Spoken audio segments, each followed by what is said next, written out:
trabaho madali.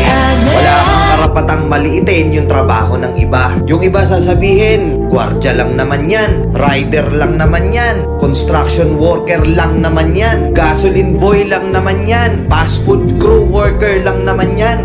Pucha, nagkaroon lang tayo ng maganda-gandang klase ng trabaho. Akala na natin kung sino na tayong entitled sa mundong to. Minamaliit natin yung mga taong mas mabababa yung sahod sa atin.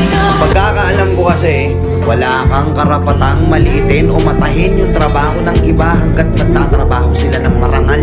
Walang trabahong madali. Lahat nagdadaan sa hirap.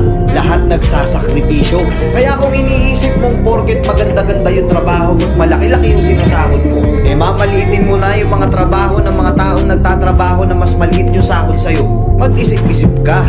Baka bawiin sa'yo yan. Baka biglang bumaliktad yung mundo at sila naman yung umangat. Kahit anong trabaho mo, magpakumbaba ka pa rin. Bilog ang mundo, hindi palagi nasa taas ka. Kaya hanggat maaari sa lahat ng oras, magpakumbaba ka.